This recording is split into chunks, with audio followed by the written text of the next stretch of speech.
Bismillahirrahmanirrahim. Alhamdulillahi rabbil alamin wal aqibatu lil muttaqin wala udwana illa ala zalimin wassalatu wassalamu ala nabiyyina Muhammadin wa ala alihi wa ashabihi ajma'in. Allahumma anfa'na bima 'allamtana wa 'allimna ma yanfa'una wa zidna 'ilma. Олу бүткүл аламдардын Роббиси Аллах субханаху ва таала чексиз мактоолор. Андан соң пайгамбарыбыз пайгамбар Мухаммад саллаллаху алейхи ва салламга Аллах тааланын салават саламдарын айтабыз. Андан соң сүйүктүү пайгамбарыбыз Мухаммад саллаллаху алейхи ва салламдын өмүр баянын алууну улантабыз. Демек акыркы сабагыбызда сиз менен биз Бану Курайза казаты жөнүндө сөз кылдык жана Бану Курайзаны кылмышына жараша пайгамбар саллаллаху алейхи ва саллам эмне жана мусулмандар эмне башына алгандыгы жөнүндө сөз кылдык. Андан кийин пайгамбар саллаллаху алейхи ва саллам Абу Рафи деген сахабаны жөнөтүп, Абул Хукайк деген эмне ошол жөөттөрдүн пайгамбар саллаллаху алейхи ва салламга эң чоң зыян жеткизгендерден болгон бирөөсүн өлтүрткөндүгү жөнүндө сөз кылып, ошол жерден бүтүргөнбүз. Бүгүн иншаллах Мухаммад ибн Масляманын сариясынан баштайбыз. Караңыздар, пайгамбар саллаллаху алейхи ва саллам Бану Курайзаны утуп келгенден кийин, тактап айтканда Бану Курайзаны ошо жазалап, кылмышына жараша жазалап келгенден кийин пайгамбар саллаллаху алейхи ва саллам жана ошо мусулмандардын негизи эле ошол мусулман коомчулугунун авторитети бир канча жогорулайт. Кайсыл жерде? Араб жарым аралында. Себеби пайгамбар саллаллаху алейхи ва саллам мурда эле Ахзаб согушуна болуп, Ахзаб согушу 10 000 аскер биригип келип, 3 союздаштар биригип келип, пайгамбар саллаллаху алейхи ва салламды ута албагандыгы дагы Курайш элинин алсыз жана Курайш элинин күндөн күнгө эмне алсырап бараткандыгыны далалат кылат эле. Ошол учурда пайгамбар саллаллаху алейхи ва салламдын күчү күндөн күнгө ашып баратканын ишарат кылат эле. Пайгамбар саллаллаху алейхи ва саллам Мухаммад ибн Маслама деген сахабаны эмне кылды? 6-хижра жылынын Мухаррам айынын бүтүшүнө 10 күн калганда Начд деген ошол өзүнчө бир өрөөн бар. Өрөөндай чоң бир область десек болот. Ошол область сыяктуу бүгүнкү күнгө чейин бар. Ошол жака эмне Зария деген жерде Бану Бакр ибн Килаб оорусуна көздөй жортулга жөнөтөт. Андан кийин ошол жерде жанагы Мухаммад ибн Маслама барып, ал жерде бедуиндер Мухаммад ибн Масламанын жолго чыккандыгын угуп туруп качып кетишкен болот. Ал жерде эч кандай согушсуз кайтат. Бирок жолдо кайтып келатканда Ямаманын Бану Ханиф оорусунун башчысы Сумама ибн Уссал деген бир ошол Ямаманын башчыларынан Бану Ханиф болгон оорусунун башчысын кармап алат. Бирок сахабалар ал нерсени билбейт. Ошол эмне Бану Ханиф оорусунун башчысы Сумама экендигин билбейт.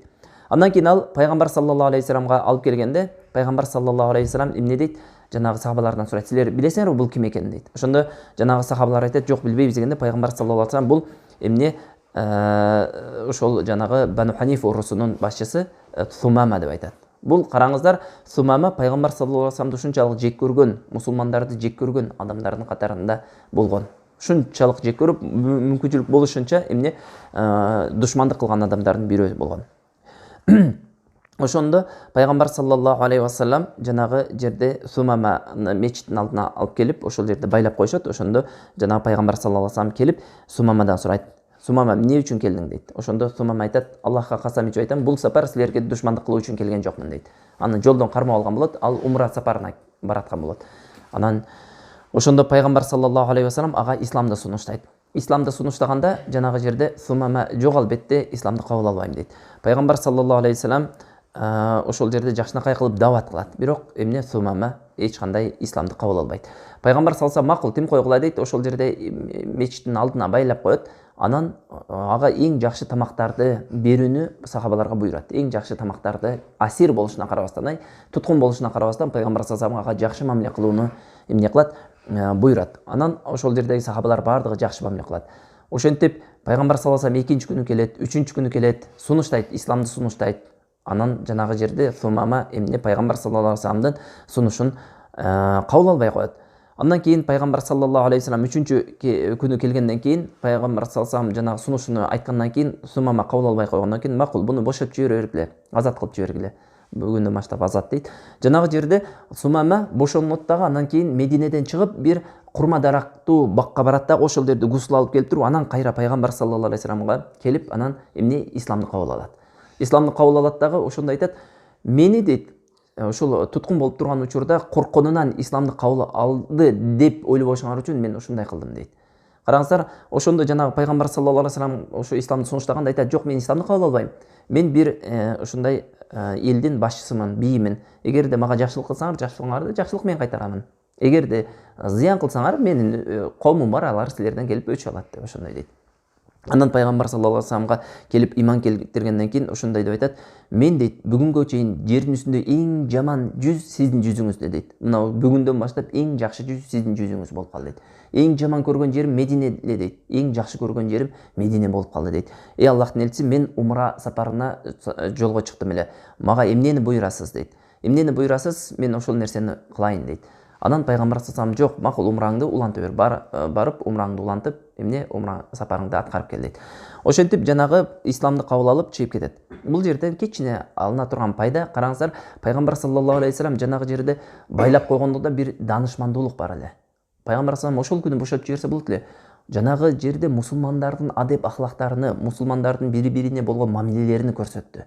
Көрдүңүздөрбү, бир туугандар, эң ушул тарыхтагы алтын доор деп айтылат, ушул сахабалардын доору, пайгамбар саллаллаху көрүп, пайгамбар саллаллаху астында жүрүп, исламды тараткан алтын доор ушул пайгамбар саллаллаху сахабаларына барып такалат. Алардын өзгөчөлүгү, башка андан кийинки келген кавымдан өзгөчөлүгү, сахабалар билген, уккан нерсесин амал жүзүндө аткарган. Ислам сахабалардын амалында болгон. Түшүндүңбү? Бүгүнкү күндө ислам биздин китептерибизде, бирок тилекке каршы биз мусулмандарда кемчилик көп болгондуктан биз мусулмандар исламды орус тили менен айтканда должным образом адамдарга жеткизе албай атабыз. Бирок ал дегени ислам кемчилдиктүү деген эмес. Ислам акыйкатта ушундай камил, шамил болгон дин, түгөл болгон, толук болгон дин. Ислам эч бир кошумчага, эч бир нерсеге муктаж эмес. Болгону бүгүнкү күндө тилекке каршы өзүбүздүн нафсыбыздын кулу болуп, шайтандын кулу болуп, же болбосо өзүбүздүн хавабыздын, страстыбыздын кулу болуп калгандыктан биз бүгүнкү күндө адамдарга исламды акыйкатын көрсөтө албай атабыз. Бирок сахабалар андай болгон эмес. Сахабалар амал жүзүндө, мамилеси менен, өздөрүнүн ошол жүргөн туруму менен адамдарга исламды көрсөткөн. Караңыздар, Сумама ошол жерде 3 күн асир болуп, туткун болуп байланып турду. Жанагы жерде сахабалардын мечитке кирип чыккандыгын, кылган ибадаттарыны, Аллахка болгон кулчулдугун көрүп, жанагы жерде өзүнүн сүйүүсү менен исламга кирди. Көрдүңүздөрбү? Исламга сүйүү менен кирген башка нерсе, ал эми исламга мажбур түрдө кирген такыр башка нерсе.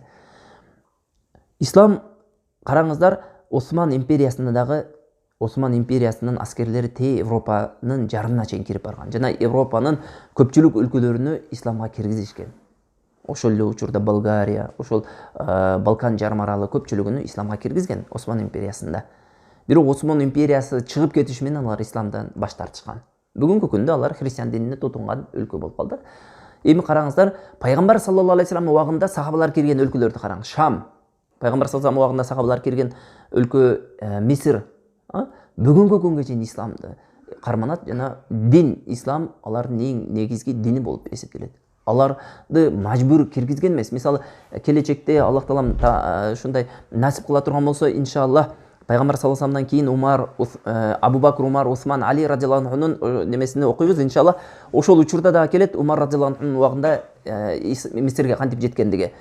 Мисирге караңыздар, туура согуш болгон негизинен, бирок ошол согуш үстүртөн болгон, бирок жалпы карапайым эл жөн эле исламга келген. Сүйүп, исламды сүйүп келген. Ошол себептен бүгүнкү күнгө чейин исламды эмне кылат? Ошондой эмне бекем тутуп, динге бекем болгон эл болуп эсептелет Мисирдин эли. Ал эми Болгария башка элдер ошол түрктөр чыгып кетүүсү менен эле, Осман империясы чыгып кетүүсү менен динден баш тарткан. Мажбур түрдө аскерий, мындай айтканда, диктатурасын орнотуп, мындай каттуулук менен динди жеткизген. Ал эми сахабалар кулк мүнөзү менен жеткизген, ушул айырмасы. Көрдүңүздөрбү? Ошо Сумаманын дагы ошол жерде сахабалардын эч бири келип, эй Сумама, исламды кабыл албасаң башыңа алам деген сөзү болбой эле исламды кабыл алганынын дагы эң чоң себеби, сыры ошол амал жүзүндө, эмне алар чыныгы амал жүзүндө исламды адамдарга сунуштаган. Ошентип жанагы Сумама радиаллаху анху болду. Анан Меккеге сапар кылат. Меккеге барып, ал жерде ошол умра сапарына кирип барганда меккеликтер ал жөнүндө билип, анын исламды кабыл алгандыгын угуп, жанагы жерде жемелей баштайт. Ошондо айтат, мен Аллахка ант берип айтамын дейт. Мен дейт адашуучулуктамын элем дейт. Аллах таалам мага хидаят берди, туура жолго багыттады дейт. алар ушундай деп жемелейт, сен дагы ата бабаңдын салттуу дининен баш тартып жаңы динди кабыл алдысың да дегенде, Аллах менен касам ичип айтамын, мен адашып жүргөн динимден туура акыйкат динине Аллах таала мени туура жолго багыттады деп айтат. Анан ошондо айтат, мен дейт, сен бизге анда душман болупсуң да дегенде, албетте душман болдум дейт. Бүгүндөн баштап Мухаммад саллаллаху алейхи вассаламдын уруксатсыз силерге дейт, Йемен эли Меккеге эмне кылган? Дан экспорт кылган. Түшүнүктүбү? Дан экспорт кылган. Мекке эли дан эккен эмес. Биз башында Мекке арабтардын экономикалык абалына токтолгондо, негизинен Мекке элинин эмне кирешеси соода саттыктан кирет деп айтканбыз. Дыйканчылык жана чарбачылык аларда болгон эмес. Алар ушул нерселерди, ошого болгон муктаждыгыны сырттан импорт менен камсыздаган. Түшүнүктүбү? Эми ошол ошо Йемендин Ямама деген жериндеги эл ошо бүт араб жарым аралыны буудай менен камсыздаган. Ошонун башчысы ким болуп атат? Сумама болуп атат. Эми айтып атат, жанагы Мекке мушриктерине Аллах менен касам ичип айтамын, Мухаммадтын уруксатсыз бир дан дагы силерге кирип келбейт дейт. Бир дан дагы кирип келбейт дейт.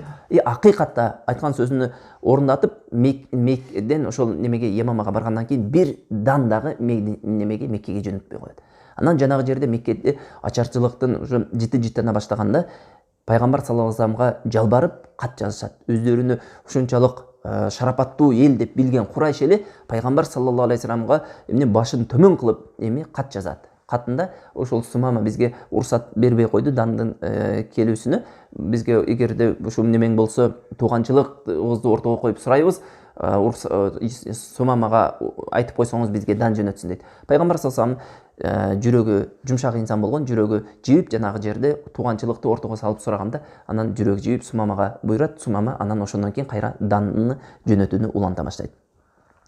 Андан кийин Бану Лахаян казаты болот. Бану Лахаян караңыздар, бул эгерде билсеңиздер, Раджа деген жерде сахабаларды кыянат кылып өлтүрүп койгон эл болгон. Ошол элге пайгамбар саллаллаху алейхи вассалам эмне 200 сахабасы менен жолго аттанат. 200 сахабасы менен аттанып, биринчи булар Меккеге жакын жайгашкан жер болот. Меккеге жакын жайгашкан жер болгондуктан пайгамбар саллаллаху алейхи вассалам башка жака Шамга чыккандай болуп көрүнүп туруп, бирок эмнеге кайра жолуну бурат дагы тез арада ошо Бану Лахиян жайгашкан жерге жетип барат. Булар ошол бедуин арабтар болот. Бедуин деген ошо талаларда, мындайча айтканда, айылдарда жашаган элдер. Чөнтүбү шаардын маданиятынан алыс болгон элдер.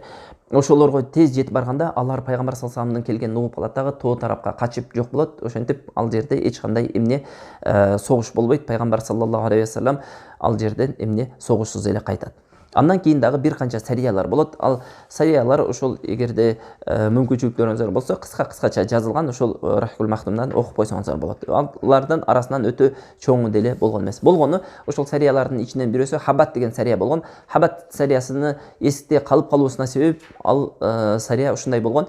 Пайгамбар саллаллаху алейхи вассалам Абу Убайда ибн Жаррах башчылыгында 300 жоокерди эмнеге жөнөтөт? Курайш кербени жолго чыккандыгын угуп, ошолорду эмне колго алып келүүнү буйруп жөнөтөт. Анан жанагы жерде алар жолго чыккандан кийин ушунчалык ачкачылык болуп, курсактары ачып, жана жалбырактарды жегенге чейин барышат. Жалбырактарды жеп, ошондо ошол жалбыракты жегендиктен Хабат сариясы деп аталып калган. Анан жанагы жерде ошолордун арасынан бир киши чыгып, өзүнүн жомарттыгын көрсөтүп, жанагы жерде күндө 3 төө союп, жанагы 9 төө союп 3 күн багат. Бирок жанагы Абу Убайда анын ошол жомарттыгынан төөлөрүң жок болуп кетпесин деп аны тыйып коет.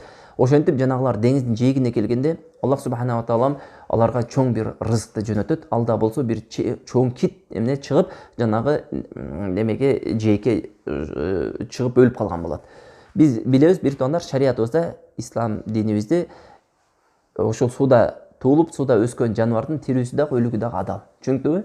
Сууда туулуп, сууда өлгөн эмне жандыктын тирүүсү дагы өлүгү дагы адал. Ал деген сыртка чыгып өлүп калса деле балык, жана балык сыяктуу ошо жандыктар бардыгы адал боло берет. Жанагы жерде кит сыртка чыгып өлүп калгандыктан сахабалар ушундай деп сыпаттайт. Жанагыны биз төө менен, караңыз, төө менен үстүдөн басып өткөндө сөөгүнө дейт, төөгө минип биз өткөндө сөөгүнө башыбыз жетпейт эле дейт. Ушунчалык чоң кит болгонда бир ай жедик дейт. Бир ай жеп ушунчалык неме көп жегенден семирип дагы кеттик дейт жанагыны. Аллах таалам берген рызык. Жанагы жерде ошол бир ай жанагы китти жеп, анан аягында ашып калганын алып, куруп, курдак кылып, эмне өздөрүнүн ошол тамак сала турган идиштерине салып Мединеге чейин алып келет. Анан Мединеге алып келгенде пайгамбар салламга кабар бергенде бул Аллах таалам силерге берген рызкы дейт. Мага да ала келдиңерби деп ошондо пайгамбар салламга берип, анан пайгамбар саллам дагы ошондон эмне өзүнүн рызкыны жейт. Ошол себептүү эмне бул окуя эсте калган. Андан кийин хижранын 5-чи же 6-чы жылы, бул алдымдар ортосунда талаш, 5-чи жылдын аягында болгонбу же 6-чы жыл болгонбу деп талаш. Бул китепте 5-чи жыл деп алып келген, ал эми Ибн Исхактын риваятында 6-чы жылы деп келген. Кандай болбосун бир окуя болот. Кайсы окуя десе Бани Мусталик казаты болот. Бани Мусталик казаты эмнеси менен эсте калды десе, бул согуш албетте чоң согуш болгон эмес. Пайгамбар саллаллаху алейхи вассалам Бани Мусталик урусунун башчысы Харис ибн Абу Зирар өзүнө баш ийген араптарды чогултуп, пайгамбар Мухаммад саллаллаху алейхи вассаламга жортол жасоону пландап жаткандыгы жөнүндө угуп алат. Анан пайгамбар саллаллаху алейхи вассалам ошол жерде ошол кабардын аныгын билип келүү үчүн Бурайда ибн Хасиб ал-Асламиди ошого жөнөтөт, барып тастыктап келүү үчүн. Жанагы барып билип тастыктап келет, чындыгында кол чогултуп мусулмандарга чабуул жасоонун аракетинде экен дейт. Анан жанагы жерде пайгамбар саллаллаху алейхи вассалам Зейд ибн Харисаны Мединеге халиф кылат дагы, өзү Шаабандын 2-чи күнү жолго аттанат. Бул жортуулда мурун кийин мусулмандар менен чыкпаган мунафыктардын дагы бир жамааты чыгат. Чөнтүгү адатта биз көп согуштарды өттүк, ошол согуштарда мунафыктар чыккан эмес, же болбосо барып туруп кайтып келе берген. Бирок мына Бани Мусталик согушунда алардын дагы бир жамааты чыгат.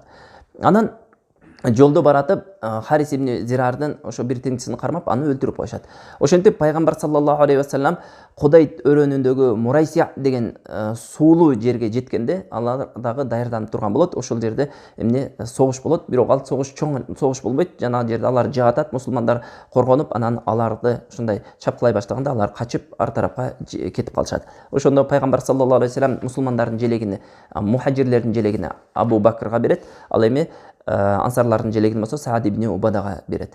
Ошентип жанагы жерде мушриктердин өлгөнү өлүп, качканы качып кетет. Бул жерде пайгамбар саллаллаху алейхи вассалам алардын аял бала чакаларыны туткунга алат, анан кээ бир нерселерди олжо кылып алат. Анан ошол жерде Ибнул Кайым ушул тарыхты ушундайча баяндайт. Анын айтымында мусулмандар капысынан басып келип, ошол ууруга Бани Мусталик уурусуна капысынан басып келип, анан ошол олжолорго жетишкен деп айтат. Эч кандай согушсуз эле дейт. Кандай болбосун, бул ошол туткундар колго тийгенден кийин Харистин Жувайрия деген кызы болот. Жувайрия деген кызы пайгамбар саллаллаху алейхи сахабалардын арасында Сабит ибн Кайска тиет. Анан пайгамбар саллаллаху алейхи анын кунун төлөп сатып алат дагы, анан аны азат кылып, анан ага үйлөнөт. Түшүндүңбү? Жувайрияга үйлөнөт. Ошону менен Харистин уурусу менен мусулмандар болуп калат. Кайын журт болот дагы, ошол жерде пайгамбар саллаллаху алейхи вассаламдын ошо кайын журту болуп калгандан кийин сахабалар ошол туткундардын баардыгын кылып жиберет, азат кылып жиберет. Анан караңыздар, андан кийин бир окуя болот, ошол Бани Мусталиктен кайтып келеткенден кийин. Ал окуянын себеби Абдуллах ибн Убай ибн Салюл болот. Абдуллах ибн Убай ибн Салюл жөнүндө кыскача токтолсок, бул каарман, бизге белгилүү каарман. Бул кайсы нерсеси менен?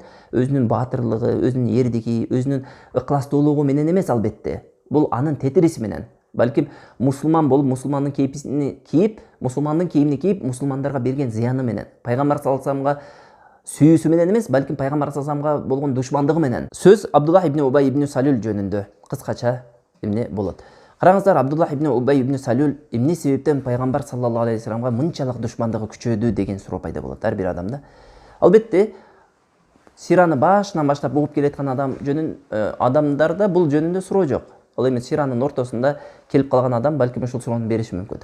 Бул инсандын пайгамбар саллаллаху алейхи вассаламга ушунчалык душман болуп калышынын эң чоң себеби Ясреб шаарында кылымдар бою согуш болгон. Кимдин ортосунда? Аус жана Хазраштын ортосунда.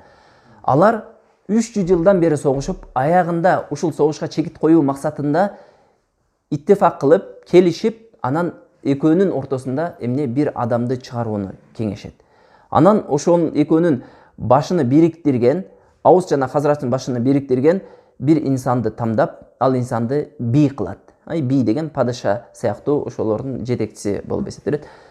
Ошол бий болууга кандидат, жападан жалгыз кандидат ким болот? Ошо Абдуллах ибн Убай ибн Салюл болот. Мына жакында бий болот, Аус жана Хазраштын бийи деген наамды алайын деп турган учурда Аллах субхана ва таала ошол Ясреб элине иманды ыраа көрүп, иманды тартуулап жанагы жерде иманга келип адамдар пайгамбар Мухаммад саллаллаху алейхи вассаламды алып келип алышат. Мусулмандарды өзүнүн шаарына алып келип пайгамбар саллаллаху алейхи вассаламды ошол мусулман коомчулугунун эмнеси кылып коет, башчысы кылып олтургузуп коет. Жанагы адам жетейин деген дүниөлүк бир эмне максатыны пайгамбар саллаллаху алейхи вассалам тартып алгандай эле эмне таасир калтырат ал адам үчүн. Албетте пайгамбар саллаллаху алейхи вассаламга булардын падышачылыгы, булардын байлыгы, булардын үстүнөн мындай жетекчи болуу эч кандай кызыкчылыгы жок эле. Болгону пайгамбар саллаллаху алейхи вассалам хижра максатында эмне Мединеге келген. Ошол себептүү пайгамбар саллаллаху алейхи вассаламга өчөшүп калат. Анан пайгамбар саллаллаху алейхи вассаламга өчөшүп калып, Мединенин бир тайпа эли, мындай айтканда азчылыгы исламды кабыл албай турат. Пайгамбар саллаллаху алейхи вассалам келгенден кийин дагы. Ошолордун башчысы Абдуллах ибн Убай ибн Салул болот. Алар пайгамбар саллаллаху алейхи вассаламга ачыктан ачык душмандыгын билдирет. Бирок күндөн күнгө мусулмандардын сабы көбөйүп, мусулмандардын күчү дагы арбып барган сайын жанагынын жүрөгүнө ой кетет. Мен эгерде исламды кабыл алып, мал мүлкүмдү сактап калбасам, эртең булар мени эмне жок кылат, курутат дейт дагы. Анан кийин өзүнүн исламды кабыл алгандыгын адамдарга жар салат. Бул окуя качан болот? Бадыр согушунан кийин, мусулмандар жеңишке жеткенден кийин болот. Ага чейин ачык эле өзүнүн куфуруну мындай ачыкка чыгарып, адамдардан ошол пайгамбар саллаллаху алейхи вассаламга болгон душмандыгын эч качан жашырган эмес. Анан ошол күндөн баштап Бадыр согушунан кийин эмне болот? Жанагы Абдуллах ибн Убай ибн Салул мусулмандын кейпине кирген пайгамбар саллаллаху алейхи вассалам душманына айланат. Түшүнүктүбү? Ошол күндөн баштап пайгамбар саллаллаху алейхи вассалам Мединеге көчүп келгенден баштап мунафык деген эми кыргызча мунафык өзү араб тилинде мунафык деген жаңы бир тайпа мусулмандардын душманы пайда болот. Эң таң калыштуусу, эң ачынарлуусу мусулмандардын кейпин кийген мусулмандардын душманы. Түшүнүктүбү? Мусулмандардын кийимин кийген мусулмандардын душманы. Албетте булар сырткы амалдары менен исламды көрсөтөт. Намаз окуусу менен, оруза кармоосу менен, мусулмандар менен жүрөт, мусулмандар менен баарлашат, салам алат, алик алат, ошондой жаназасына катышат. Бирок ичинде булардын ичинде куфуру бар эле. Аллахка жана анын пайгамбары болгон пайгамбар Мухаммад саллаллаху алейхи вассаламга иман келтирбейт эле булар.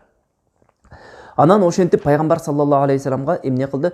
Көптөгөн душмандыгын кылды. Ал душмандыктары мунафык болуп туруп душмандык кылгандыгы биз эмне Ухуд согушунда айтып бердик. Ухуд согушунда мусулмандардын ичинен дүрбөлөң кылып, мусулмандардын маанайын түшүрүү максатында кандай ушундай айлакерликтерди кылгандыгы жөнүндө сөз кылдык. Ошол эле учурда Бану Кайнуканы чыгаруусунда жанагы жерде пайгамбар саллаллаху алейхи вассаламдын астына барып жабышып жүрүп, Бану Кайнукага азабын жеңилдетип, жанагы Бану Кайнуканын эмне жөн эле Мединеден чыгып кетүүсүнө акыры пайгамбар саллаллаху алейхи вассаламды көндүргөндүгү жөнүндө сөз кылдык. Андан кийин Бану Надир кылган кылмышы себептүү жазаланайын деп турганда, жанагы Бану Надирге эмне барып биз силер мененбиз, силерди эч качан артка таштабайбыз, эгер силер чыксаңар биз силер менен кошо чыгабыз деп туруп, жанагы Бану Надирди ишендирип туруп, анан Бану Надир ишенип мусулмандарга каршы ушундай күрөшүн баштайын деп турганда пайгамбар саллаллаху алейхи вассалам жанагы курчок алып, Бану Надирдин ошондой чебини курчок алып, жанагы мусулмандардын күчүн көрсөткөндө Бану Надир эмне акыры багынып берет. Анан эмне жанагы убада берген Абдуллах ибн Убай ибн Салул келбей койгондугу жөнүндө да сөз кылдык. Андан кийин Ахзаб согушунда кандай зыяндарды кылды? Эгерде эстесеңиздер, Ахзаб согушунда дагы мунафыктар дагы ошол жерде мусулмандардын маанайын түшүрүп, ар түрдүү сөздөрдү таратты. Ал кандай? Аллах жана анын расулу берген убада жалган убада экен деп ошол сөздөрдү айтты. Бул жөнүндө Аллах субханаху ва таала Куранда ачык айкын баяндады. Эми караңыздар, ошол мунафыктар жана мушриктер бир нерсени билди. Ушул Ахзаб согушунан кийин мусулмандарга күч менен тоскоолдук кылуу эч кандай пайда бербейт экендигин берди. Түшүнүктүбү? Эми мындан кийин алар башка чара колдонушу керек эле. Ал чара кайсыл эле десе, алар орус тилинде психологический атака деп коет. Алардын ушундай эмне ишенимине, алардын этикадына же болбосо ошол сыяктуу жашоо турмушуна зыянын жеткизе турган бир согуштарды же болбосо ошол сыяктуу бир дүрбөлөңдөрдү ойлоп чыгуу керек эле. Алар албетте бул нерседе жөн олтурган жок, колуну коюп олтурган жок, албетте бул нерсеге да аракет кылды. Жанагы Ахзаб согушунан кийин мушриктер да кынанды. Булар эмне мусулмандарды күч менен жеңип ала албайт экенбиз деп. Эми мушриктер ошол психологический атакада мусулмандарга кандайдыр бир деңгээлде зыян берүүдө Абдуллах ибн Убай ибн Салулду колдонду. Абдуллах ибн Убай ибн Салул өзү байкаган жана байкабаган абалда куралы болуп калды мушриктердин. албетте өзүндө дагы бар эле, өзү дагы ошол нерсени каалайт эле. Анан алар эми мусулмандардын арасында ар түрдүү сөздөрдү тарата баштады. Мусулмандардын абийирине түшүрө турган, же болбосо мусулмандардын жүрөгүнү ое турган, же болбосо пайгамбар саллаллаху алейхи вассаламдын пайгамбарлыгына, же болбосо жашоо турмушундагы жашоосуна шек келтире турган сөздөрдү тарады. Эң биринчи бул эки нерсени таратты. Ал биринчи кайсы десе, пайгамбар саллаллаху алейхи вассалам Зайнаб бинт Харис, жогоруда айтып өттүк, Зайнаб деген Харистин кызы Зайнабка үйлөнгөндөн кийин ал 5-чи аял болуп калды. Куранда Аллах субханаху таала 4 аял деп турса, пайгамбар саллаллаху алейхи вассалам 5-чи аялга үйлөндү деген сөздү таратты. Экинчи, пайгамбар саллаллаху алейхи вассалам Зайнабка үйлөнгөндө Зайнаб бинт Хариске бул Зейдтин аял болот эле. Чүнктүбү Зайнаб бинт Жашка, Харис деп адашып калыппыз, Зайнаб бинт Жашка үйлөнгөндө. Ал кимдин аялы эле? Пайгамбар саллаллаху алейхи вассаламдын багып алган Зейд ибн Харистин аялы эле. Зейд ибн Харис ажырашып талак бергенден кийин пайгамбар саллаллаху алейхи вассалам алат. Пайгамбар саллаллаху алейхи вассалам бул окуя өзү бир айтып бере турган окуя, албетте азыр бул нерсеге токтолбойбуз. Болгону айтайын деген нерсе, алардын ушундай дооматы кайсы нерседе болот? Пайгамбар саллаллаху алейхи вассалам өзүнүн баласынын аялына үйлөнүп алды. Арабтарда ал убакта бала багуу деген нерсе бар эле. Баласы багып алгандан кийин ошол баласынын аялы ошо кайнатасына махрам болуп калат эле. Бирок ушул окуядан кийин Аллах субханаху таала бала багууну ислам шариятына арам кылды. Жана багып алган бала эч кандай мурас албастыгы жөнүндө, жана ошол багып алган баланын аялы эч кандай махрам эмес экендигин жөнүндө шарият чекит коюп берди. Жана пайгамбар саллаллаху алейхи вассаламдын бул кылган нерсесинде эч кандай шариаттагы шариятка зыт келген эч нерсе жок экендигин Куран кылды, тастыктады. Демек, караңыздар, мунафыктардын ушул кылган кылыктары кандайдыр бир деңгээлде мусулмандардын арасына дагы таасирин тийгизди. Кээ бир мусулмандар ошол пайгамбар саллаллаху алейхи вассаламдын ошол өзүнүн уулу деп эсептелген ошол Зейнеп бинт Жашка уулу деп эсептелген аялына үйлөнгөн, Зейнеп бинт Жашка үйлөнгөндө кээ бир мунафыктар көрдүңөрбү, пайгамбар ошол өзүнүн баласы Зейд ибн Харисти аялы болгон Зейнепти көрүп жакшы көрүп калып, анан атасына боору өрүп, жанагы талагын берип, атасы үйлөнүп алды деп ушундай дооматтарды, ушундай ушак сөздөрдү таратканда, кээ бир мусулмандар ишене баштаганда, Аллах субханаху таала булардын сөзүнө четке кагып, ушундай деген аят түшүрөт. Я айюхан наби иттақиллах, эй пайгамбар, Аллах Тааламдан коркун. Вала тутил кафирина вал мунафиқина. Капырларга жана мунафыктарга баш ийбегин дейт. Инналлаха кана алиман хакима, чындыгында Аллах Таалам билүүчү жана даанышман зат дейт. Демек ушул аятты түшүрүп, Аллах субханаху таала мунафыктарга жана капырларга баш ийбестикке буйруду. Ошол эле учурда караңыздар, Аллах субханаху таала башка бир дагы аят түшүрдү. Ал авала ярауна аннахум юфтануна фи кулли амин марратан ау марратайн. Силер карабайсыңарбы, ал мунафыктар бир жылда бир же эки жолу фитланалат, мындайча айтканда сыноого кабылат. Сумма ла ятубуна ва ла хум ядзаккарун. Андан кийин ошол сыноого кабылгандан кийин дагы тауба дагы кылышпайт жана эскерип артка дагы кайтышпайт деп Аллах субханаху таала аларды жемелеп аят түшүрдү. Ушулардын бардыгы жана Аллах субханаху таала башка бир аятта лав харажу фикум ма задукум илля хабала ва ла аудау хилалакум ябгунакум алфитна деп ушундай аят түшүрдү. Эгерде алар силер менен чыга турган болсо, силерге мындайча айтканда коркууну, ошого окшогон бузукулукту гана кошот, андан башка эч нерсе кылбайт деген мааниде. Мындайча айтканда, мунафыктардын чыгуусу мусулмандарга эч кандай күч тартуулабайт, балким алардын чыгуусу мусулмандардын ортосунда дүрбөлөң салууга, мусулмандарды ошондо маанайын түшүрүүгө, ушуга гана себеп болот. Ушул жогоруда айтылган окуялардын бардыгы Бану Мусталикка чейин болгон. Түшүнүктүбү? Бану Мусталик окуясына чейин болгон. Ал эми Бану Мусталик деген өзү чоң деле согуш болгон жок, жогоруда айтып өткөндөй. Бирок эмнеси менен эсте калды десе, эки бир ошол мунафыктар эки чоң фитнаны ошол жерде эмне кылышат? Кылат. Эки чоң мусулмандарды дүрбөлөңгө салышат. Ошол фитна себептүү ушул Бану Мусталик казаты эсте калып калган. Анын биринчиси кайсыл дейт? Абдуллах ибн Убай ушундай деген сөздү айтат. Эгерде дейт, биз дейт Мединеге барсак дейт, биздин азиздерибиз дейт, мындай селсаяк болгон, кор болгон адамдардын баарынан кууп чыгат. Ал дегени мухажирлердин баарынан кууп чыгат деген сөздү айтат. Бул сөздү айтышына эмне себеп болгон? Бул сөздү айтышына себеп болгон Караңыз, Бану Мусталик казатынан кайтып келейткандан кийин сахабалар сууга турган учур болот. Ошондо Умар радиаллаху анхунун Жахжах деген бир кызматкери болот. Ошондой жалданган кызматкер болот. Ошол жанагы жерде ансари бир сахаба менен кезек талашып урушуп кетет. Синан ибн Ваббар аль-Жухани деген ансари менен кезек талашып урушуп кетет. Анан жанагы жерде Синан: ансарлар каяктасыңар деп жанагы жерде Жахжах уруп жибергенде ансарлар чакырат. Анан жанагы Жахжахка болушуп мухажирлер келет. Ошондоп жана мухажирлер менен ансарлар тирешип кеткенде пайгамбар саллаллаху алейхи вассалам келет дагы ушул жакшынакай сөзүн айтат: мен тирүү болуп араңарда силер жахилияттын чакыруусуна дагы деле чакырып жатасыңарбы дейт. Демек, караңыздар, пайгамбар саллаллаху алейхи вассалам коомчулукка чакырганда, мындай каумия деп коет да, улутчулукка чакырганда эмне деди? Жахилият деп сыпаттады. Улутчулдук, бир туугандар, бул жахилияттын сыпаттары. Мусулман адам дини менен азиз болот, дини менен сыймыктанат, жана эгер чакырса динине гана чакырат, андан башка эч нерсе эмес. Чөнтү улутчулдук же болбосо уруучулук же болбосо ушул сыяктуу чакырыктардын бардыгы жахилияттын, караңгылыктын эмнеси? Чакырыктары болуп эсептелет. Пайгамбар саллаллаху алейхи вассалам мына ушул сөзү менен эмне? Ошондой чакырыктардын бардыгы караңгылык доорундагы кылынган адаттар экендигин баса белгилеп өттү. Эми силер караңгылыктан Аллах таалам нурга чыгаргандан кийин дагы ушул караңгылыктагы калып кеткен ыплас жаман адатыңарды дагы деле козгоп атасыңарбы деп, мен араңарда тирүүмүн го деп жанагы жерде чек коюп койду. Жанагы сөз эмне? Ошо Абдуллах ибн Убай ибн Салулга жетет. Мусулмандардын ошол тирешкендиги, ансарлар менен мухажирлер болуп тирешкендиги.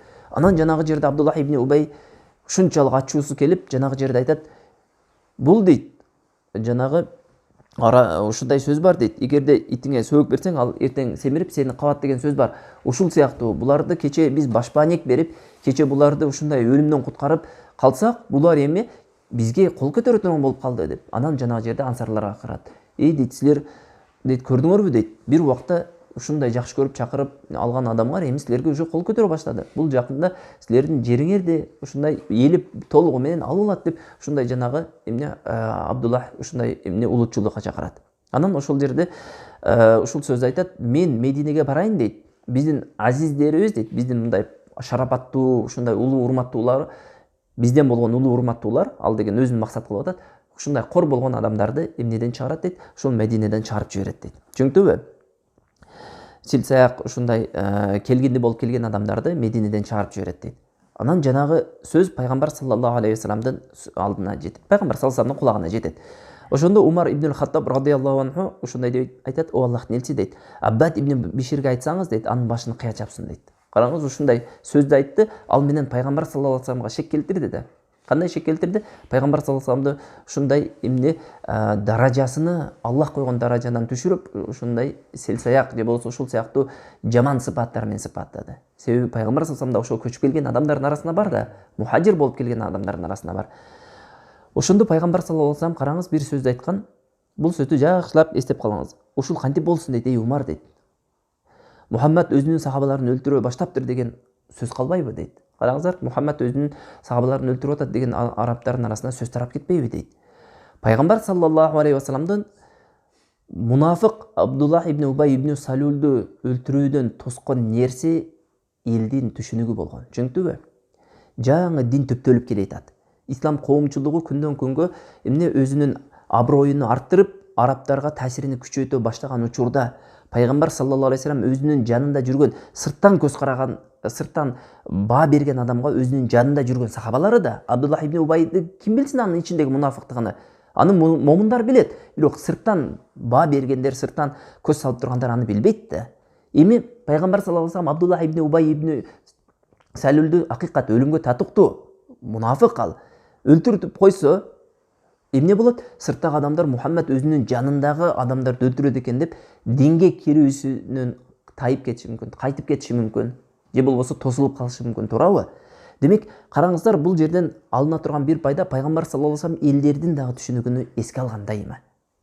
Дагы бир далил келечекте келебиз. Меккени фатх кылганда, Меккеге кирип барганда, Мекке, караңыздар, биз айтканбыз да, пайгамбар саллаллаху алейхи вассалам 37 жашында башынан реконструкция болуп, башынан курулган. Ибрахим алейхиссалам кургандай курулбай калган. Эмне себептен? Себеби Меккенин Курайш Мекке элинин ошол акчасы жетпей калган, жанагы толук бүтүргөнгө. Хатим деген жери бар, таккага окшогон жери бар, ошол жери бүтпөй калган. Ибрахим алейхиссалам кургандай абалда курулган эмес, балким эмне бир бөлчөсү калып калган.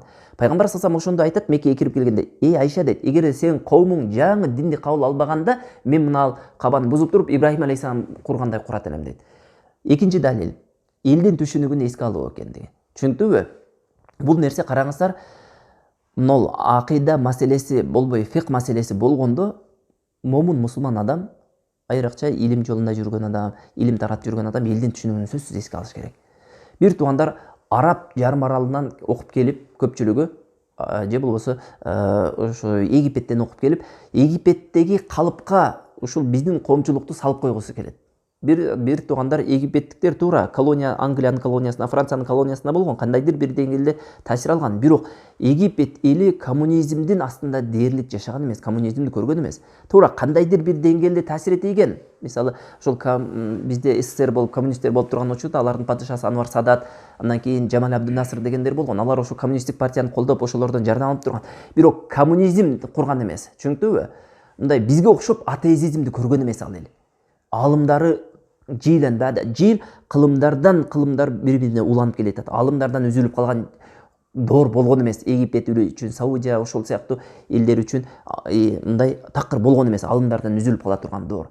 Эми бизде ошондой доор болду, атеизм болду. 70 жыл атеизм болду. Андан мурда Николай бастырып келгенден кийин деле кыйла барбир капыр болгондуктан алар өздөрүнүн эмне таасирлерин көрсөткөн. Туура кандайдыр бир деңгээлде Ленин жана ал курган коммунисттерге караганда жеңилирээк, бирок барбир христиан болгондуктан өздөрүнүн таасирин тийгизген мусулман элине, Орто Азия элине. Айтайын деген нерсе, караңыз, биз дээрлик 150 жыл мындай динсиз доордо, 150 десек адашып калабыз, 100 жылдан ашыгыраак жыл динсиз доордо жашап калды. Биздин ата бабаларыбыз ошол доорду көрүп калды. Эми ал доордон чыкканыбызга мына 30 жылдын дээрлик 30 жыл болуп калды.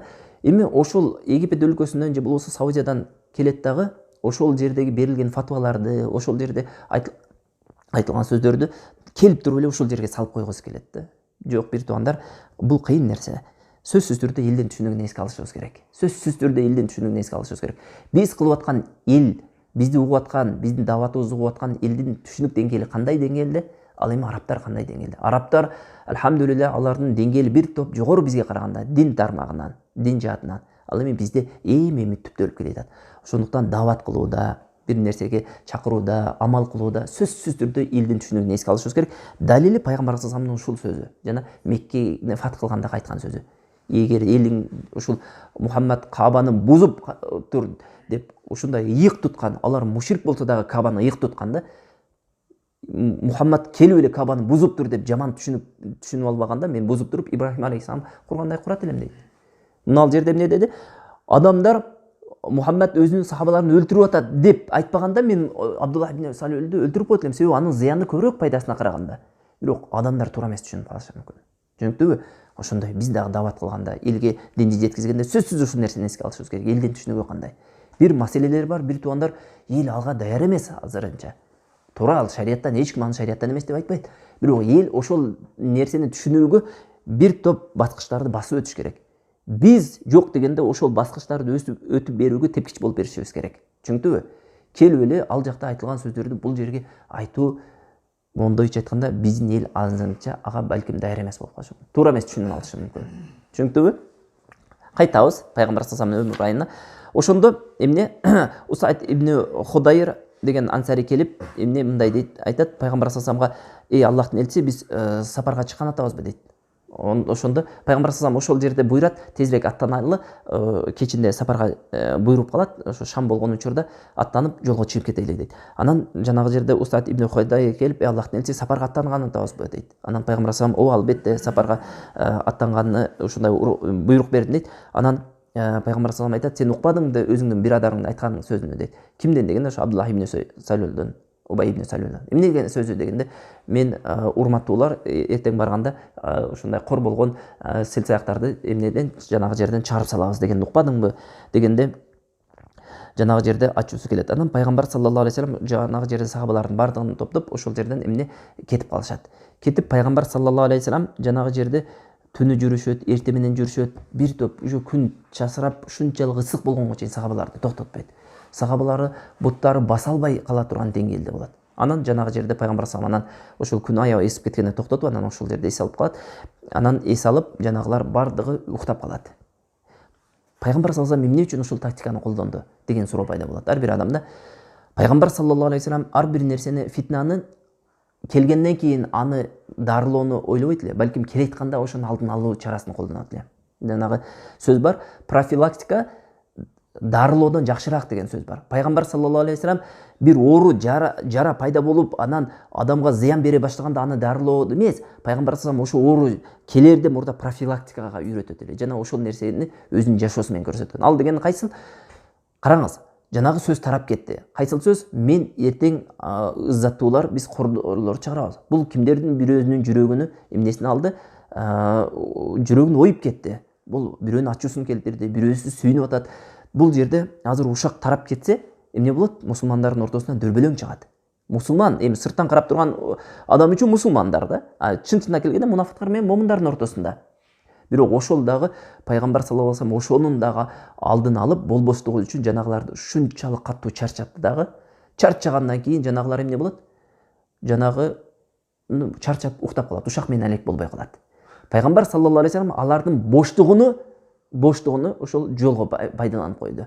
Бош убакыт болгондо бул жашообуздан белгилүү бир туугандар боштукту же туура жолго иштетебиз, же туура эмес жолго иштетебиз. Экөөнүн бирөөсү. Эгерде туура жолго иштете албай турган болсок, ал боштукту сөзсүз түрдө эмне туура эмес нерселер толтурат. Бүгүнкү күндө бирөө бирөөнү жамандап аткан, бирөө бирөөнүн артынан сөз кылып аткан, бирөө кек сактап аткан, урушуп аткан, тытышып аткан, ушулардын бардыгын тыкыр изилдеп жакшылап карап көрсөңүз, бош отуруп тилине эли кыла албай сүйлөп койгон, артынан гыйбат кылып койгон. Ал берки адамдын жүрөгүнө эмне оюп кеткен, же болбосо бирине шек келтирген, ошентип жанагы анан аразлашуу болгон, кек сактоо, ошентип мусулмандардын ортосунда бүгүнкү күндөгү эң чоң зыян ошол болуп атат. Боштукту туура пайдаланбастык болуп атат. Көрдүңүздөрбү? Боштуктан ушак айкын ошол нерселер бардык боштуктан келип атат. Ишенбейсиздерби? Молдой олтуруп көрүңүздөр эле. Мисалы азыр альхамдулилlah Аллах тааламдын калоосу менен сиз менен биз ушул убакытты шамдан куптанга чейин же болбосо куптандан кийинки убакытты ушул пайдалуу нерсе менен өткөзүп атабыз, туурабы? Ушул эле учурда үйдө олтурсаңыз эмне болосуз? Бош болосуз. Себеби көпчүлүгү жумуштан келип олтурган учур болот. Боштукта эмне кыласыз? Боштукта интернет деген бар азыр. Интернетте кирсеңиз ошончо сизге ойлойсуз керек маалымат деп, бирок чын-чынына келгенде акыретиңизге эч кандай пайда бербей турган маалымат. Ал нерсени демек эмне толтурат? Бир пайдасыз нерсе толтурат. Көрдүңүздөрбү, бир туугандар, пайгамбар саллаллаху алейхи вассалам ушул боштукта мусулмандардын ортосунда жанагындай сөз, бекер сөздөр тарап, анан ошол дүрбөлөңгө айланып кетпесин үчүн пайгамбар саллаллаху алейхи вассалам боштугуну эмне жолго пайдаланды, аягында чарчаганда анан кийин жатып уктап калды. Жанагылар ушак менен эмне болбой калды? Алек болбой калды. Андан кийин Зейд ибн Аркам деген өспүрүм бала айтып келген эле ошол сөздү. Мен бүгүн биз азиздер дейт, өздөрүнү шарапаттуу деп эсептеп атат. Ошондой селсаяк болгон адамдарды Мединеден чыгарабыз деген сөздү жанагы алып келгенде Зейд ибн Аркам айтат, мен өз кулагымдан уккам, өз кулагым менен уктум ошо Абдуллах ибн Убай ибн Салулдун оозунан дейт. Анан жанагы жерде Абдуллах ибн Убай ибн Салул келип ант ичет, Аллахка касам ичет. Мен бул сөздү сүйлөгөн жокмун, ушул жаш баланын сөзүнө ишенип атасызбы? Бул болгон ушундай деп айтты дейт. Жанагы жерде Зейд ибн Аркам айтат, мен дейт жалганчы болуп калдым дейт. Жанагы жерде жалганчы болуп үйүмдөн чыга албай калдым дейт. Ушунчалык деңгээлде жанагы өзүмдүн чатырымдан чыга албай калдым дейт. Анан Аллах субханаху ва таала эмне ушул Мунафикун сүрөсүн түшүрдү. Мунафикун сүрөсүндө ошол сөзүнө ачык алып келди. Ал сөзү якулуна ла ин раджана ила ал-Мадинати ла юхриджанна ал-аззу минхал адал. Алар мунафиктар айтышат дейт Аллах субханаху ва таала, эгерде Мединеге барсак, биздин ыззаттууларыбыз кор болгондорду чыгарат дейт. Валиллахи ал-айзату ва ли расулихи. Чыныгы ыззаттуулук бул Аллахта жана пайгамбарында дейт. Валил муъминин жана момундарда. Валакиннал мунафикина ла я'ламун. Бирок мунафиктар ал нерсени билбейт дейт. Көрдүңүздөрбү? Анан ошондон кийин анан кенен дем ала баштадым дейт. Көрдүңүздөрбү? Бир сөз, бир туугандар бир адамды айыптап, ошол адамды такыр эмне кылып коюшу мүмкүн? Жана каралап коюшу мүмкүн. Бул айрыкча бүгүнкү күндө, биздин күндө бул мындай тасаввур кыла турган нерсе, ушунчалык ишене турган нерсе да. Аппак адамды дагы бүгүнкү күндө СМИ, средства массовой информация, массалык маалымат каражаттары аппақ адамды дагы капкара кылып коюш бул эч кандай кыйынчылык болбой калды. Ишенесизби, жапжакшынакай адамды ошол массалык маалыматтар каражаты аркылуу жамандап койсо, эл жаман экен деп түшүнүп калды. Көрдүңүздөрбү, бул сөз ушундай нерсе да, адамды акты да каралап кое турган, караны ак кылып кое турган дагы ушундай эмне маалыматтар болот. Момун мусулман адам ошондуктан ушундай маалыматты эмне кылыш керек? Биринчи тастыкташ керек. Шариятыбыз ушул нерсе көндөгөн. Келечекте ал окуяга дагы токтолобуз. Эгерде бир фасык адам, эгер бир фасык адам кабар алып келсе, аны тастыктагыла деп. Замат эле дароо эле ура менен ошонун артына ээрчип кетпегиле. Айрыкча бүгүнкү күндөгү саясатчылар, бүгүнкү күндө тили кооз болгон, ислам үммөтүнө эч кандай пайдасын алып келбеген адамдар, дини дейбизби, же болбосо дини болбосо башка жааттагы адамдар дейбизби, буларды бир кабар таратканда сөзсүз түрдө тастыктаңыз. Ал эле эмес, мусулмандар даже бир кабар айтса аны тастыктаңыздар. Мына ал фасык деп Аллах субханаху ва таала сахабанын хаккына түшүргөн. Сахаба ошондой туура эмес маалыматты алып келгенде, бир сахаба ошондой туура эмес маалыматты алып келип, мусулмандарды эмне кылып жиберет? Жанагы жерде согуштуруп жиберет дейт. Анан ошол жерде Аллах таала ушул аятты түшүргөн. Демек, мусулман адам бир кабар жеткенде сөзсүз түрдө аны тастыкташ керек. Ошонун чын төгүнүн билиш керек. Анан кийин ошого карап, анан кийин амал кылыш керек. Көрдүңүздөрбү? Бул да болсо биз үчүн эмне? Момун мусулман ар бир уккан эле нерсесине ишене бергенден алыс кылат. Пайгамбар саллаллаху алейхи ва салламдын бир хадиси бар, бир тугандар. Уккан эле нерсесин айта берүү ал адамдын жалганчы болуусуна жетиштүү дейт. Бүгүнкү күндө кээ бир адамдар бар, аты интернетбек. Аты бир каналда айтып коюңуз дагы ошонун атын коюп койсоңуз болот. Себеби только ошол нерседен неме кылат. Жашоосу ошол нерседен курулган. Ишеними, анын жашоосу, турган турпаты, адеп ахлагы ошол маалыматтардан курулган. Ошол жерде кандай маалымат берсе ошого ишенет. Ал адамдар, ошол маалыматты таратып аткан адамдар кандай ишенимде болсо, анын ишеними дагы ошол. Анын душманы ошол адамдын душманы болуп калат. Анын досу болуп калат. Көрдүңүздөрбү, бир тугандар, ушунчалык мындай өкүнүчтүү заманда жашообуз. Мусулмандар бир паста тез эле мусулмандарды каралап, капыр, мунафык ошого окшогон адамдарды бир паста ушундай айдай кылып, сонун кылып, нурлуу кылып чыгарып кое турган заманда жашап атабыз. Жок, бир тугандар, биз ошол нерсеге барбашыбыз керек. Андан кийин караңыздар, Абдуллах ибн Убай ибн Салулдун уулу бар эле, ал дагы аты Абдуллах эле. Пайгамбар саллаллаху алейхи ва салламга келет: "Аллахтын элчиси мага уруксат берген, өлтүрүп салайын атамды" дейт. Анан Аллах таала иман берсе, ушундай нерседен тоспойт экен, атамды өлтүрүп салайын дейт. Пайгамбар саллаллаху алейхи уруксат бербейт албетте. Жок, андан көрө атаңа барып жакшылык кылгын дейт.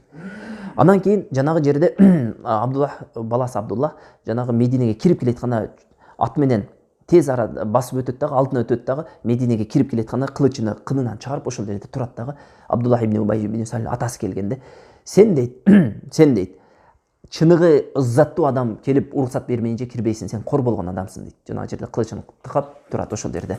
"Сен дейт, пайгамбар саллаллаху алейхи ва саллям, чыныгы ыззат ээси болгон пайгамбар саллаллаху алейхи ва саллям келип уруксат бермейинче ошол жерде турасың. Сен кор болгон адамсың" дейт. Көрдүңүздөрбү? Кечеги айткан сөзү өзүнө кайтып келди. Кече эмне азиз болгон адамдар кордорду чыгарат дедиле. Куту өзү ошол сөзгө кайтып келип, болгон өзү кор болгон абалда. Ал өзү ойлоду эле, биз азизбиз деп. Жок, анын тедириси болду. Кор болгон абалда ошол жерде пайгамбар саллаллаху алейхи ва саллям уруксат берип, анан кийин кирди. Андан экинчи окуя, Ифк окуясы. Бул Ифк окуясы деп белгиленип калган. Бул экинчи фитна, ошол Бани Мусталихтан келетканда ошол мунафыктар уюштурган экинчи окуя болуп калат.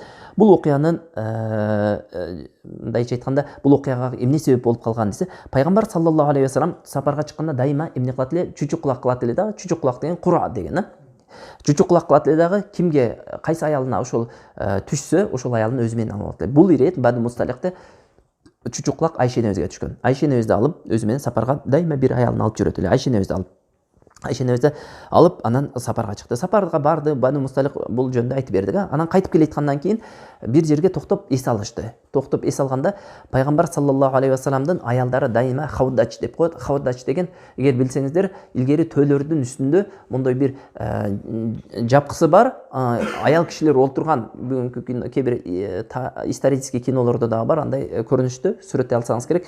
Төөнүн үстүнө неме кылып коет, мингизип коет, ошол эмне бир аялдарын алып кетет. Пайгамбар саллаллаху алейхи ва салламдын аялдарын ошондой төө хавдачта алып жүрүшкөн. Аны албетте пайгамбар саллаллаху алейхи ва салламдын кызматчылары болгон. Ошо кызматчылар төөгө коюп, анан төөдөн түшүрүп, ошондой кылып кызмат кылышкан.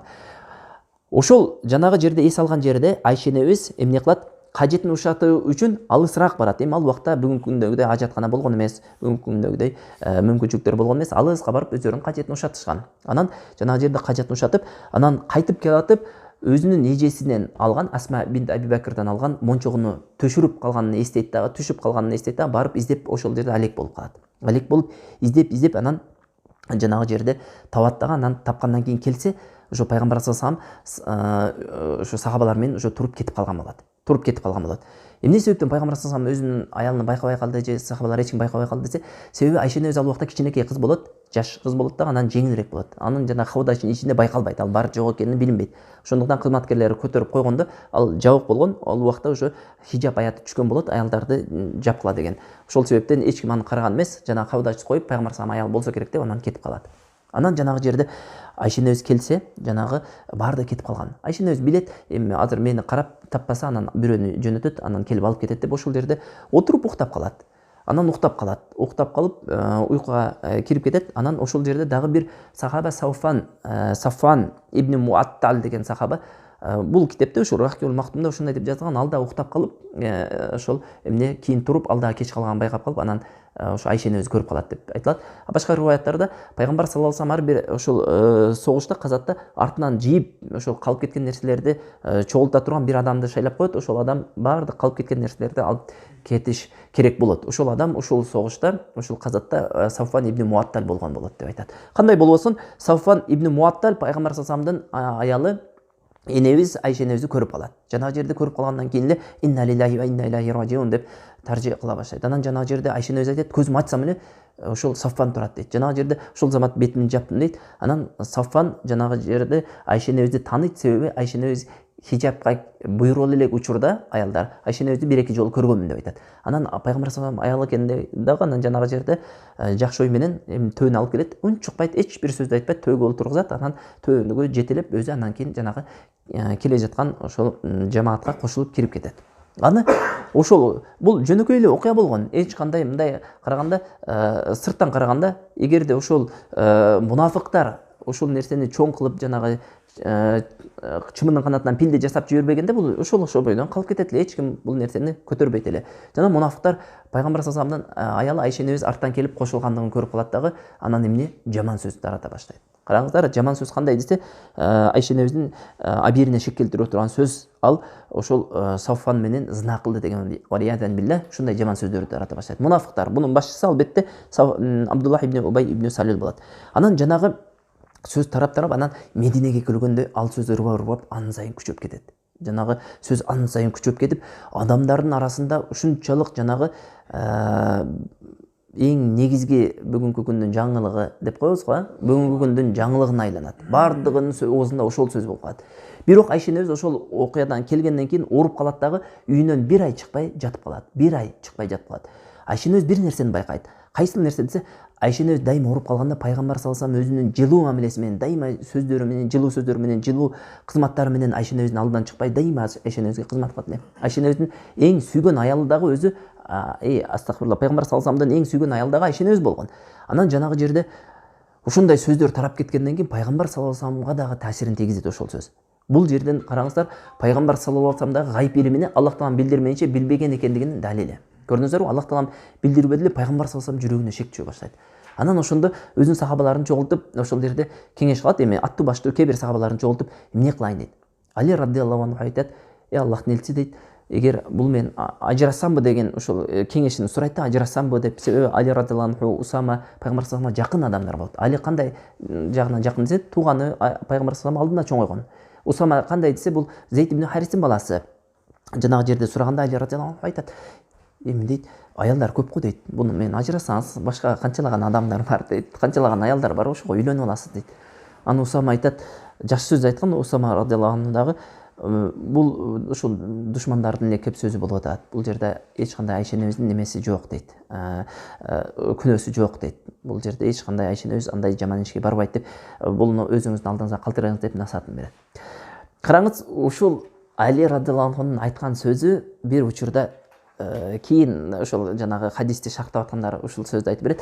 Али раддиаллаху анхунун ушул сөзү Айшени өзүнүн жүрөгүндө калып калган экен. Ал сөзү кийин кайсы нерсесине таасир тийгизет. Пайгамбар саллаллаху алейхи вассалам ооруп, эң аягына келебиз иншалла, ооруп уже намазга чыга албай калат. Бир топ күн чыга албай калат. Анан бир күнү пайгамбар саллаллаху алейхи вассалам ошол намазды көрсөтүп намазга алып чыккыла дейт. Катуу ооруп турган учур болот. Ошондо Айшене өзү айтат, эми Айшене өзүнүн бөлмөсүндө болгон да. Айшене өзү айтат, пайгамбар саллаллаху алейхи вассаламды бир желкесинен ошол сахабаны айтат, ал сахабаны азыр унутуп турабыз, кайсы сахаба экенин атын айтат. Бир сахаба ошол бир желкесинен кармады, дагы бири бир желкесинен кармады. Пайгамбар саллаллаху алейхи вассаламдын буту ушундай сүрүлүп баратты, жолдо ол кичинекей таштарды сүйрөп кадимкидей билинип турду дейт. Ошол жерде Айшенебиз эмне ошол Али радыйаллаху анхунун атын айткан эмес да. Караңыз, ал дегени Айшенебизди ушул убакта ажырасаңыз башка аял бар го дегени жүрөгүндө калып калган дейт. Ошол себептен Али пайгамбар саллаллаху бир желкесинен кармады деп Али деп айтпастан бирөө деп айтып койду дейт да. Бирөө деп айтып койду дейт. Ошондой таасирин тийгизген. Анан кандай болбосун, анан жанагы жерде пайгамбар саллаллаху алейхи вассалам минбарга чыгат дагы, мени Абдуллахтан ким коргойт дейт. Ошондо Усайд ибн Худайр чыгат дагы, мен Аллахтын элчиси, мен башын алып келем дейт. Анан ошол жерде Саад ибн Убаданын немеси жанагы өзүнүн улутчулдугу тутуп кетет дагы, Саад ибн Убаданын оорусунан болот. Саад ибн Убада жанагы жерде Хазраштын башчысы болот. Ал эми ошол Абдуллах ибн Умай ибн Салул Хазраштардан болгон. Ал эми Усайд ибн Худайр болсо Аустан болгон. Жанагы жерде эмнеге биздин элибиз неме кыласың деп ошол жерде урушуп экөө тирешип кеткенде пайгамбар салам түшүп токтотуп коет экөөнү. Анан ошентип, анан жанагы Айшенебиз болсо ал окуяны ошого чейин билбейт. Анан күндөрдүн биринде Айшенебиз кажетин ушатуу үчүн Умму Мистах деп, Мистахтын апасы менен алыс ошол Мединенин сыртына четке чыгып келет. Анан четке чыгып келатып, жолдо келатып, Умму Мистах, ошо Мистахтын апасы чалынып кетет дагы, мүдүрүлүп кетет дагы. Анан кийин ошо Мистахтын атасына, өзүнүн күйөөсү болуп калат, ошондо Мистахтын атасына жаман сөз айтып коет. Анан ошондо Айшене өзү айтат, эмне үчүн Мистахка андай сөз айтасыз? Ал Бадыр согушуна катышкан эмеспи? Бадыр согушуна катышканда Аллах таалам күнөөсүн кечирген. Анан ошондой го десе, сиз укпадыңызбы ал эмне деп айтканына дейт. Анан жанагы жерде жок укпадым десе, ал сизди ушундай деп жатат деп жанагы тилин бошотуп жиберет. Анан ошол жерде Айшене өзгө жанагы сөз жеткенден кийин Айшене өз анан үйүнө чуркап келет дагы. Анан Абу Бакыр атасы, эми энеси Абу Бакырдын аялы. Анан ошол жерде жанагы чынтөгүн билгенден кийин, кабардын чынтөгүн билгенден кийин жанагы жерде ыйлайт. Бир күн 2 түн ыйлайт. Ушунчалык ыйлаганда боорум эзилип кетейин дейт. Ушунчалык көп ыйлайт. Жанагы жерде караңыз, акыйкатта субханаллах, Айша энебизге ушундай тохмат кылышкан. Бул билбейм, бул кандай адамдардын жүрөгүнө барат ушул нерсе. Эми караңыз, андан дагы ачынарлуусу, кээ бир сахабалар ошол сөздөн таасирленип, ошонун арасында Абу Мистах дагы бар да. Абу Мистах дагы бар. Абу Мистах дагы ушул сөздөрдү таратып жүргөндөрдөн болот да. Ал деген эмне деген? Биз бул сөздү айтуу өзү кыйын нерсе. Эстетиңиз, ошо тарых катары, тарыхта болгон окуяны айтып берген адам катары ушул окуяны өзү айтышыбыз кыйын да. Айшенебизден ушундай жаман бузукулук ишти кылды деп айтты дегени өзү кыйын нерсе. Эми алардын айтып элге таратып жүргөнү кандай ыпластуулук, кандай жаман нерсе. Элестетиңиз, бул жүрөгүндө оорусу бар адамга гана эмне ушундай оозунан чыгуусу жеңил болбосо, мындай жүрөгүндө кыпындай иманы бар адам бул нерсе жүрөгүнөн чыгышы өтө кыйын нерсе. Анан жанагы жерде ушул окуя болгондон кийин анан пайгамбар саллаллаху алейхи вассалам келип, анан Айшенебизге айтат, ошол Абу Бакырдын алдында, энесинин алдында отурган учурда пайгамбар салам кирип келет дагы, Айша дейт. Караңыз, ошондой деп айтат пайгамбар саллаллаху алейхи вассалам, Айша дейт, эгерде чын неме болсо өзүңү актагын дейт. Аллах таалам сени актап аят түшүрөт дейт. Эгерде сен андай кылбаган болсоң, эгер кылган болсоң дейт, Аллах таалам истигфар кылгын, чындыгында Аллах таалам күнөөлөрүңдү кечирет дейт. Жанагы жерде Айшенебиз ошол жерде ыйына токтотот дагы, айтат, мен дейт, азыр дейт, караңыз, эгерде дейт, кылбадым десем, бардыңар ишенбей турган деңгээлдесиңер дейт. Мен кылбадым десем дейт, бардыңар ишенбейсиңер, мен бирок Аллах таалам алдында чынчыл боламын дейт. А мен кылдым десеңер, бардыңар ишенесиңер дейт, мен Аллах таалам алдында жалганчы болом дейт. Мен ошон үчүн эч нерсе айтпайм. Мен дейт, Юсуф алейхиссаламдын атасы айткан эмне сөздү гана айтамын дейт, андан башка эч нерсе дебейм дейт. Ал кайсы сөз эле? Аллах таалам Куранда ал сөздү ушундай деп баяндаган: "Фасабрун жамил, валлахул мустаан ала ма тасифун." Жакшы, эң сонун сулуу сабыр кыламын, Аллахка Аллах жардам берсин. Аллах чындыгында силер сыпаттаган ала ма тасифун, мындайча айтканда, силер сыпаттаган нерседен аруу дейт. Анан мен ошондой аруумун дейт. Анан ошентип жатып алат, чүмкөнүп туруп жатып алат. Ошондо пайгамбар саллаллаху алейхи вассаламга Айшенин өзү ушул хадисти айтып берет. Пайгамбар саллаллаху алейхи вассаламга аят түшкөндөй ошо байкап калдым дейт, аят түшүп атканды. Анан жанагы жерде пайгамбар саллаллаху алейхи вассаламга аят түшкөндөн кийин, пайгамбар саллаллаху алейхи вассаламга аят түшүп бүткөндөн кийин эле пайгамбар салам турат дагы: Айша, сүйүнчү дейт. Аллах таалам сени чындап актап аят түшүрдү дейт. Аллах таалам аят түшүрдү дейт. Карасаңыз, субханалла, сүйүнүчтүү кабар, өтө сүйүнүчтүү кабар.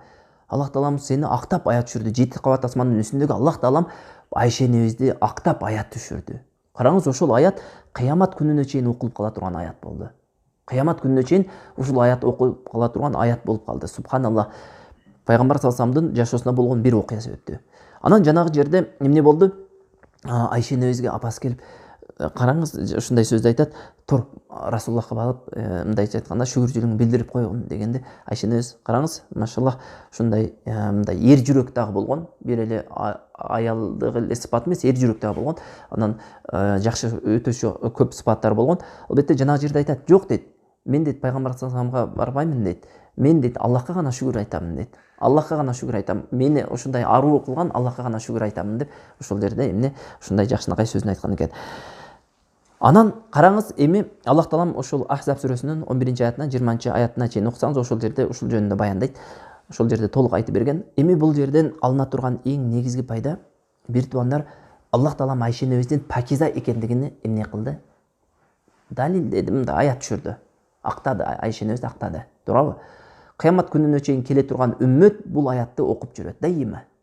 Кыямат күнүнө чейин келген үммөт, эгерде Айша энебизди зына кылды дей турган болсо, валиядан билля, ошол мунафыктардын сөзүн улантып айта турган болсо, ал адам капыр. Аллах таалам ушул аятына капыр болот. Аллах таалам актаса, алар чыгып туруп эмне дейт? Фахша ишти кылды деп айтат. Туурабы? Андан кийин дагы бир пайда, пайгамбар саллаллаху алейхи вассалам гайыпты билбегендиги. Бир туугандар, пайгамбар саллаллаху алейхи вассалам гайып илимини билген эмес. Түшүнүктүбү? Гайып илимини билген эмес. Эгерде гайып илимини билгенде, Айша энебиздин пакиза экендигин пайгамбар саллаллаху алейхи вассалам ошол жерде айтып токтотуп чекит коюп кое беле? Бир ай пайгамбар саллаллаху алейхи вассаламга аят түшпөй турду, шектенип жүрдү. Пайгамбар саллаллаху алейхи вассалам жүрөгүнө шек келди уже. Чындап эле кылып койду депчи. Караңыз, Аллах таалам ошол аят менен актаганга чейин пайгамбар саллаллаху алейхи вассалам дагы эмне кичине жүрөгүнө шек кирди. Элдин сөзү ушундай жаман нерсе, бир туугандар. Эл ушундай, караңыз, адамга ушундай. Эми бүгүнкү күндө сиз менен бизди айтпай эле коелу. Бизге эч кандай аят түшпөйт. Бирок ушу элдин сөзү аябай кээде эмне адамдын аберине шек келтирген сөзү эмне кылат? Жүрөктү оорутат. Ошол себептен шариятыбыз эмне кылды? Ошол бирөөнүн пакиза аялдын аберине шек келтире турган болсо, анын жонуна 80 балак уруштук казыф деп койду. Ошол нерсени шарияттан кылып койду. Себеби андай окуялар каттала бере турган болсо, жердин үстүндө эмне адамдын аберин сактап калыш кыйын болуп калат. Айрыкча аял кишинин аберин. Себеби аял кишинин аберине тохмат кылыш жеңилирээк да. Алар өзүнүн алсыздыгы менен өзүнүн аберин коргой бербейт. Эркек коргой берет. Эркек чыгып туруп кылыч менен дагы коргоп коюшу мүмкүн, бирок аял киши андай кыла албайт. Демек шариятыбыз ошон үчүн аял кишилердин аберини коргоп туруп, аял кишиге жүйөсүз же болбосо далилсиз шек келтире турган болсо, 80 жолу балак ура турган кылып эмне ошону шарияттан кылып койду. Түшүнүктүбү? Андан кийин пайгамбар саллаллаху алейхи вассалам Мистак, Хасан ибн Сабит, Хамна бинти Жахш, ушул 3 адамда 80 балак урдурду, ушул сөздү таратып жүргөндүгү үчүн. Караңыз, Мистах ким? Мистах бул ошол жанагы Умму Мистах деп айттык, ошонун күйөөсү. Бул Абу Бакр радhiyallahu анху дайыма каржылап турган, Абу Бакр бай сахаба болгон, каржылап турган адам эле. Мындан кийин Абу Бакр касам ичет, мен мындан кийин каржыламайм дейт. Бирок Аллах тааланын аяты түшкөндөн кийин жок каржылайм деп кайра эмне кылып аткан ишиңерди токтотпогула деген мааниде аят түшкөндөн кийин кайра улантат. Ал эми Хасан ибн Сабит ким? Пайгамбар саллаллаху алейхи шайыры болгон. Пайгамбар саллаллаху алейхи акыны болгон. Дайыма пайгамбар саллаллаху коргоп, мушриктерге же болбосо ошо башкаларга ырларды айтып турган. Эми караңыз, Хамна бинти Жахш деген бир сахаба аял дагы болгон, ошолордун үчөөсүнө 80 балактан урулган. Суроо пайда болот. Ошол сөздү козгогон мунафыктарчы деген, аларга урулган эмес. Субханаллах. Эмне үчүн аларга урулган эмес? Эмне үчүн мусулмандарга урулгандагы мына жогоруда айтып аткандар момундар. Ал эми мунафыктарга урулган эмес. Мунафыктарга эки себеп менен урулган эмес. Биринчиси, бул дүйнөдө ошондой шариаттын негизинде жазасын берүү ал дүйнөдөгү жазасын жеңилдетет. Түшүнүктүбү? Бул дүйнөдө касас кылуу, мисалы бир адамды өлтүрүп койсо, касас кыла турган болсо, ал дүйнөдөгү жазасы жеңилдейт. Түшүнүктүбү? Ал дүйнөдө уже ошол кылган күнөөсү үчүн күнөө неме болбойт, күнөөсү калбайт. Түшүнүктүбү? Эгерде казык кыла турган болсо, бир аялды, ошо пакиз аялды ушундай зынада айыптай турган болсо, эгерде бул дүйнөдө жазасын ала турган болсо, ал дүйнөдө ошол кылган күнөөсү үчүн азабын албайт. Биринчиден, мунафыктар ага татыктуу эмес эле, ал дүйнөдө азабы жеңилдете турган адамдар эмес эле. Түшүнүктүбү? Экинчиден, коомдун тынчтыгы керек эле пайгамбар саллаллаху алейхи вассаламга жана мусулман коомчулугуна. Себеби эгер аларды ура турган болсо, беркилер момун болгондугу үчүн Аллахтын өкүмүнө моюн сунуп берди. Беркилер алар каршы чыгып дүрбөлөң кылышы мүмкүн эле. Мусулмандар эми түптөлүп келе атканда ичинен дүрбөлөң кыла турган болсо эмне болот? Жанагы жерде мусулмандардын күчү кетүүсүнө себеп болуп калышы мүмкүн. Пайгамбар саллаллаху алейхи ошону эске алды да, алардын азабын акыретке калтырып койду. Аллах таалам өзү жетиштүү аларга. Аллах таалам азабын эсе кылып берет ошол кылгандыгы үчүн. Ошол себептен алар эмне жазаланган жок. Ошентип караңыз, пайгамбар саллаллаху алейхи вассалам ушундай деп айткан экен. Ошондон кийин Ибн Исхак дагы ушундай деп жазат өзүнүн тарыхында. Абдуллах ибн Убай ибн Салюлдун даражасы шунчалык түштү дейт. Жада калса өзүнүн ошол айлана чөйрөсүндө жүргөн мунафыктар дагы анын сөзүн сөз катары кабыл албай койду дейт. Бир туугандар, Аллах таалам биздин бул дүйнөдө мындайча айтканда даражабызды түшүрүп кор кылбасын. Аллах таалам түшүрүп кор кыла турган болсо эң кордук ошол бир туугандар. Бир туугандар тирүү жүрүп бул жерде кор болгондон өткөн кордук өзү жок. Караңыздар, бир убакта ушундай азиз болуп, өзүнчө азизмин деп жүргөн адамды Аллах таалам кор кылып койду. Эл, жаш балдар дагы тоготпой калды. Эми караңыздар, ошол жерде пайгамбар саллаллаху ушундай деп айткан экен: "Эй Умар дегенге көрдүңбү?" дейт.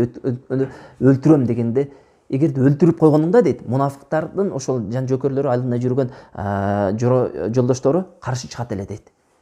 Жаман көрөт эле дейт. Каршы чыга албаса дагы жаман көрүп калат эле дейт. Эми дейт, бүгүн дейт, өлтүрбөдүк эле дейт. Бүгүн дейт, өздөрүнө барып өлтүргүн десең, биринчи болуп өздөрү өлтүрүп берет дейт. Көрдүңүздөрбү, ушундай сөздү айткан экен. Көрдүңүздөрбү? Bundan эмне пайданы алсак болот? Ушу менен жыйынтыктайбыз. Пайгамбар саллаллаху алейхи вассаламдын данышмандуулугу, сабырдуулугу. Көрдүңүздөрбү? Пайгамбар саллаллаху алейхи вассалам бир нерсе кылса, анын артында сөзсүз бир данышмандуулук ээрчит эле. Пайгамбар саллаллаху алейхи вассалам өзүнүн эмоциясына же болбосо өзүнүн хавасына ээрчип бир амал кылбайт эле. Сөзсүз түрдө ислам үммөтүнө пайдасыны, жалпы үммөттүн кызыкчылыгын жогору коет эле, өзүнүн жеке кызыкчылыгынан. Эгерде мондой карасаңыз, Абдуллах ибн Убай ибн Салюл ислам үммөтүнө караганда пайгамбар саллаллаху алейхи вассаламга көбүрөөк зыян келтирди. Өлтүрүп койсо болот эле. Бул шариаттын өкүмү эле. Мунафыктарды өлтүрүп койсо, себеби жүрөгүндө куфуру бар адам. Туурабы? Бирок пайгамбар саллаллаху алейхи вассалам ислам үммөтүнүн кызыкчылыгын жогору койду жана ошол ийгиликке жетти. Ислам үммөтү бөлүнбөй, чачырабай, жарылбай эмне сонун ийгиликтерди жаратты. Ал эми Абдуллах ибн Убай ибн Салюл эмне болду? Кор болду бир туугандар. Кор болду, акыйкатта кор болду. Бир туугандар, ошондуктан бул дүйнөдө кимде ким Аллах тааламдын динине душмандык кылып, Аллах тааламдын дини менен күрөшүп иззаттуулук издейм десе, Аллах таалам ал адамды кор кылган, бул дүйнөдө кор кылган, акыретте кор кылат. Кимде ким Аллах тааламдын дини менен азиз боло турган болсо, эгерде ыкластуулугу, Аллахтын ыраазычылыгы боло турган болсо, Аллах таалам дин менен азиз кылып коет. Анын азиздигини, анын иззатын эч ким тартып ала албайт. Аллаху алам. Aqulu qawli hadha astaghfirullah li wa lakum subhanakallahumma wa bihamdik wa nashhadu an la ilaha illa anta wa nastaghfiruka wa natubu ilayk.